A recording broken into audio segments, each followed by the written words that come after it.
हिमाचल तहलका न्यूज में आप सभी दर्शकों का बहुत बहुत स्वागत है। चलिए शुरुआत करते हैं इस खबर की। देखिए, प्रदेश के वर्तमान राजनीतिक घटनाक्रम को लेकर सुक्खू सरकार के कैबिनेट मंत्री जगत सिंह नेगी ने भाजपा पर हमला साधा है। जगत सिंह नेगी ने कहा कि प्रदेश में सरकार गिराने की नापाक कोशिश भाजपा ने की थी। अब यह स्पष्ट हो गया है कि उन्होंने कहा कि वर्तमान में निर्दलीय विधायकों के इस्तीफे स्वीकार कराने पर भाजपा अड़ी हुई है। इस मामले में अब भाजपा के लोग प्रदेश के राज्यपाल को भी खींच लाए हैं। नेगी ने कहा कि इन विधायकों के इस्तीफे के पीछे दबाव और प्रलोभन है।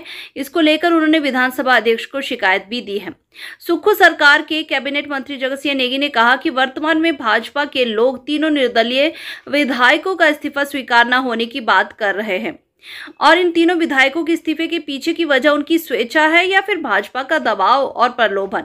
इसकी जांच को लेकर विधानसभा अध्यक्ष को शिकायत दी गई है। वहीं जगत सिंह नेगी ने यह भी कहा कि शिकायत पत्र में उन्होंने विधायकों के इस्तीफे से पहले के 30 दिनों का ब्यौरा भी पूरा दिया है, जिसमें इस्तीफा से 30 दिन पहले से यह तीनों निर्दलीय विधायक भाजपा के आश्रय में प्रदेश के बाहर 5 सितारा होटल में रुके, हेलीकॉप्टर में घूमते रहे। दिल्ली और ऋषिकेश में भाजपा के लोगों ने इनको बंदी बनाकर रखा। वहीं अब भाजपा के लोगों ने इस मामले में प्रदेश के राज्यपाल को भी शामिल कर लिया है। अब भाजपा के लोग प्रदेश के राज्यपाल पर भी दबाव बनाकर इन निर्दलीय विधायकों का इस्तीफा स्वीकार करने की कोशिश कर रहे हैं।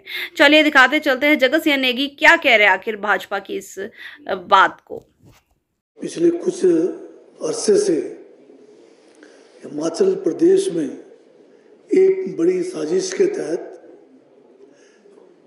चुनी हुई सरकार को गिराने का हर किस्म का जो है नापाक कोशिश की गई है और अब ये स्पष्ट हो गया है कि इस नापाक इरादे के पीछे भारतीय जनता पार्टी का हाथ रहा है। अभी जो एक केस इसी पीरियड में जो दर्ज हुआ है, जिसमें जो है आपके जो बालूगंज थाने के अंदर हुआ है, जिसमें हमारे जो निष्कासित विधायक उनके परिवारजनों के ऊपर भ्रष्टाचार कानून के तहत जो केस दर्ज हुआ है, अब उस इन्वेस्टिगेशन में ये बात स्पष्ट हो गया है कि जितने भी ये निष्कासित जो विधायक थे और साथ में जो निर्दलीय थे, इन सबको जो है